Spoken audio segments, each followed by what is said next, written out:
পীরের মাজারে পড়ে থাকলে সব নামাজ পড়া লাগে না। আস্তাগফিরুল্লাহ, কি বলছো তুমি এসব? তাবলিগ আবার কি জিনিস? কিভাবে আমরা মসজিদে যাই না? মসজিদ আল্লাহ পাকের ঘর। আরে আমাদের পীর আছে, আমরা মসজিদে নামাজে গিয়ে কি করবো কোসেন এমন? আপনাকে আপনাকে আমার অনেক কাজ করে আছে।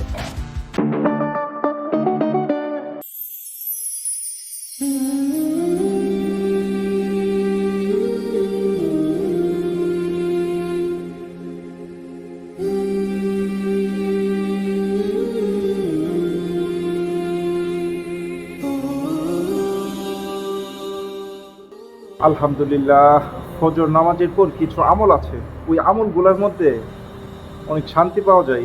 যাক, আমলগুলো পড়া শেষ হয়েছে। আসসালামু আলাইকুম। ওয়ালাইকুম আসসালাম।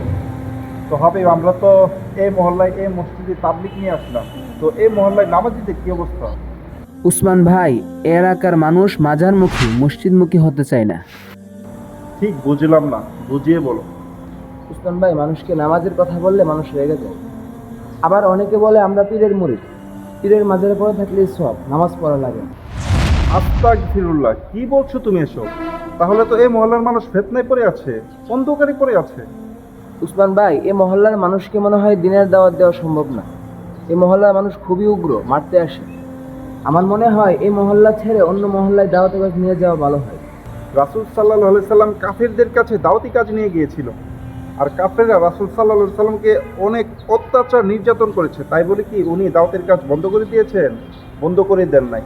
যখন কাফেররা ওনাকে মারতে আসছিল, তখন তিনি হিজরত করে মক্কা থেকে মদিনা চলে গিয়েছে। তো মদিনাকে কি করেছে? দাওয়াতের কারণে মানুষ আল্লাহর পথে এসেছে, যার কারণে দাওয়াতি কাজে আমাদের লেগে থাকতে হবে। এই দাওয়াতি কাজে অনেক লাভ। প্রতি কদমে 700 গুনাহ মাফ করে দেওয়া হয়, 700 নেকি লেখা হয়। তাহলে এই কাজ আমরা কেন করব না? জি ভাই, রাসূলের ঘটনা শুনলে ইমানি শক্তি বেড়ে যায়। তুমি যে লোকটার কাছে দাওয়াতি কাজ নিয়ে গিয়েছো, ওই লোকটা বেশিরভাগ সময় কোথায় সময় কাটায় তার কি কোনো খোঁজ নিয়েছো? আশেপাশে অনেকের কাছে দাওয়াতের কাজ নেওয়া যাওয়ার পরে ওনার কথা জেনেছি। বেশিরভাগ সময় লোকটা বাজারের দিকে থাকে। তাহলে ঠিক আছে, আমি ওনার কাছে যাব। আর দিলের মধ্যে এটা রাখবো, আল্লাহ যেহেতু আমাদেরকে এ কাজের জন্য পাঠিয়েছেন, আমরা এ কাজ মৃত্যুর আগ পর্যন্ত করে যাব ইনশাল্লাহ। চলো যাওয়া যাক।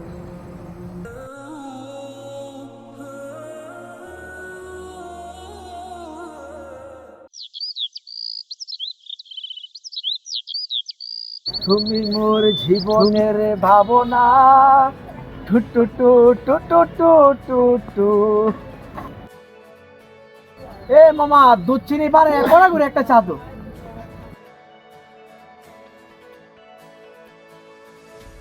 ও মোর সিঁদো, এ কি আমার বাঙানা। আসসালামু আলাইকুম ভাই। ভাই, আপনার নামটা কি জানতে পারি? জি, আমার নাম মোহাম্মদ ইয়ামুন। মাশাআল্লাহ, খুব সুন্দর একটি নাম ভাই। ভাইজান, আপনি কি এ মহল্লার? জি, আমি এই মহল্লার। আপনাদের মসজিদে তো আমরা তাবলিগ নিয়ে এসেছি। তাবলিগ আবার কি জিনিস? একটা জামাতে এসেছে আপনাদের মসজিদে। কই জোহর, আসর, মাগরিব, এসা তো আপনাকে দেখলাম না। কি মসজিদে আসেন না? না, মসজিদে তেমন যাওয়া হয় না। জুমার দিন মাঝে মাঝে, জুমার দিন ইচ্ছা হলে যাই, আর নয়তো যাই না। আস্তাগফিরুল্লাহ। ভাই, আল্লাহ তাআলা আমাদের উপর 5 ওয়াক্ত নামাজ ফরজ করেছেন। কিভাবে আমরা মসজিদে যাই না? মসজিদ আল্লাহ পাকের ঘর। যে মসজিদ আবাদ করবে সে জান্নাতি হবে। আবাদ কি জিনিস? আপনি 5 ওয়াক্ত নামাজ আদায় করবেন, এটা মসজিদ আবাদ করা। মসজিদে ছোটদেরকে নামাজে নিয়ে আসা। হে ভাই, মসজিদ থেকে দূরে থাকলে আমাদের হবে না। ভাই, আমি পীরের মুরিদ, আমার পীর আছে। আমার নামাজ রোজা ওর জায়গায় কিছুই লাগবে না। আমার পীর আমাকে জান্নাতে নিয়ে যাবে। নাউজুবিল্লাহ। হে ভাই, আপনি কি বলতেছেন? আপনার পীর আপনাকে জান্নাতে নিয়ে যাবে? এ কথাটা বলা আপনার উচিত হয়নি। এটা আপনি শিরক করে ফেললেন। ভাই, আমার আপনার তো আদেশ শিখেন না। আপনাকে আমার অনেক কাজ করে আছে।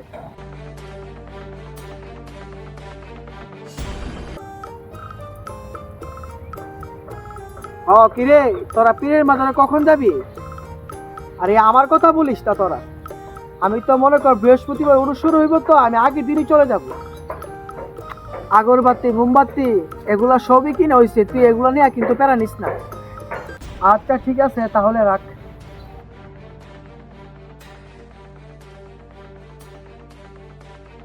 আরে হের আবার কি হইলো? কিরে আমল, তোর কি হইলো? তোর মনটা খারাপ নাকি? এবারে মনটা যে একটা খারাপ হয়েছে বলার বাইরে। আরে কি হইছে খুললে ক, না হলে এক কাপ চা খা। না চাটা খাবো না। আর আমাদের মহল্লার যে মসজিদটা আছে না, এটা তাবলিকের লোক আছে। আমাকে দেখে বলতেছে আমি 5 ওয়াক্ত নামাজে যাই না কেন। 5 ওয়াক্ত নামাজ পড়া ফরজ, আর কত কিছু শিখাইতেছে আমারে। এমন একটা রাগ করছে, মনে চাইতেছে মারতে যাই, কিন্তু হুজুর বলে ছেড়ে দিলাম, কিছু কইলাম না। আরে কি বলিস? আরে সকালে তো আমার কাছে একজন লোক আসছিল নামাজের কথা বলতে। আমার মেজাজটা এমন এক খারাপ হইছে, আমিও প্রায় ওরে মারতে গেছিলাম। আরে আমাদের পীর আছে, আমরা মসজিদে নামাজে গিয়ে কি করবো কোসেনি আমল?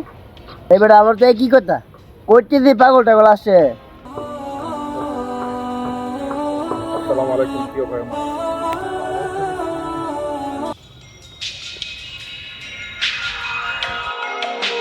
এই যে ভাই আমি সালাম দিলাম, আপনি মুসলমান হয়ে সালামের উত্তর দিয়েছেন, এটা কি হয়েছে? দুইজনের নেক হয়েছে। তো সালাম দিলে যদি নেক হয়, ইবাদত করলে যদি নেক হয়, তাহলে আমরা আল্লাহ তাআলার ইবাদত কেন করবো না? ঠিক না ভাই? তো ভাই আপনাদের মসজিদে আসছি, তো মসজিদে যাওয়া হয়, নামাজ কি পড়া হয়? না ভাই, আমাদের তো পীর আছে, আমাদের তো মসজিদে যাওয়া লাগে না। আমাদের বাপ দাদারই এগুলার পীরের মুরিদ ছিল। এগুলো যদি আমরা না করে রাখি তাহলে কি এগুলো হইলো? ভাই আপনি যে কথাটা বললেন, ভুল একটা কথা বললেন। যখন রাসূল সাল্লাল্লাহু আলাইহি সাল্লাম কাফেরদের কাছে দাওয়াতি কাজ নিয়ে গিয়েছিল, তারা ঠিক একই কথা বলেছিল, এটা যে যে আমাদের বাপদাদারা মূর্তি পূজা করত, তাই বলে কি আমরা মূর্তি পূজা ছেড়ে দেব? এ কারণে ভাই আপনার কথাটা একদম অন্যায় এবং একদম ভুল। কারণ রাসূল সাল্লাল্লাহু আলাইহি সাল্লাম ইসলামের বাণী নিয়ে পৃথিবীতে এসেছে। আমরা যদি আল্লাহ পাককে না মানি, শুধু যদি পীরকে মানি, তাহলে তো আমরা পীরকে গুনাহগার করছি। হে আমার ভাই, ভুল থেকে ফিরে আসুন, ইসলামের ছায়াতলে আসুন। তাহলে কি আমরা এগুলা ভুল করতেছি? উনি তো অনেক সুন্দর কথা বলছে, আমরা কি আসলে ভুল করতেছি? জি ভাই, আপনারা অবশ্যই ভুল পথে আছেন। হয়তোবা আপনাদের কাছে দাওয়াতি কাজ কথা না পৌঁছানোর কারণে আপনারা আসলে ইসলামকে পরিপূর্ণভাবে বুঝতে পারতেছেন না। আর আপনারা ভাবছেন পীর আপনাদেরকে পার করে নেবে। অবশ্যই পীর আপনাদেরকে পার করে নেবে, তখন যদি পীর আপনাদেরকে কিছু অজিবা দিয়ে থাকে, যদি আপনাদেরকে নামাজের দিকে ডাকে, অথচ আপনাদেরকে নামাজের দিকে পীর ডাকলো, আপনারা পীরের এই অজিফা না পড়ে, দোয়া দরুদ না পড়ে, আল্লাহ পাকের দোয়া দরুদ না পড়ে, আপনারা কি করতেছেন? মাঝে গিয়ে ওনাকে আরো গুনাহগার বানাচ্ছেন গান গিয়ে। আমরা আজকে অন্ধকারের মধ্যে পড়েছি। কোরআন কি সত্য না ভাই? জি জি জি, কোরআন তো সত্য, কোরআন তো কোনো ভুল নাই। হ্যাঁ, কোরআনে তো কোনো ভুল নাই। কোরআন যদি সত্য হয়, তাহলে কেন আমরা মিথ্যের মধ্যে পড়েছি? শয়তান আমাদেরকে ধোঁকায় ফেলানোর কারণে আমরা কই যাচ্ছি? আজকে মাজারে গিয়ে আরাধনা করছি, উৎসব করছি। এটা শব্দা ভুল। তাই ইসলামের প্রতি ফিরে আসুন। না না, আমাদের এই ভুল পথ থেকে ফিরে আসতে হবে। ঠিক আছে, আমরা পীরকে তো আর গুনাহগার করলে বানাইলে কাজ হবে না। মাশাআল্লাহ, দেখেন ভাই আপনাদের ভিতরে সঠিক বুঝ চলে এসেছে, যার কারণে আপনারা বিষয়টা বুঝতে পেরেছেন। মূলত আমরা পৃথিবীতে এসেছি একমাত্র আল্লাহ পাককে খুশি করার জন্য, কিন্তু আমরা শয়তানের অসুয়াশায়, শয়তানের দুকায়ে আমরা পীরকে গুনাহগার করছি। পীরকে গুনাহগার করলে চলবে না। তাই আজ থেকে আপনারা নামাজ ধরুন ভাই, নামাজের মধ্যেই প্রকৃত শান্তি। রনি, আজকে দিকে আমরা নামাজ পড়বো। হ্যাঁ, আমিও পড়বো। না, উরুষে আর যাওয়া যাবে না। যদি যেতে হয় মক্কাতে যাব, যদি যেতে হয় নবীজি রওজা মুবারকে যাব। আমার অনেক ইচ্ছা আছে নবীজির ওয়াজে মদিনাতে যাওয়া। আমরা পীরের রোয়াজে গিয়ে গান গেলে নেক হবে না, বরং আমরা নামাজি হতে হবে, আল্লাহ তাআলার বিধানগুলো মানতে হবে, রাসূলের সুন্নাত মানতে হবে, তবে আমরা নিয়ামতের জান্নাত পাবো।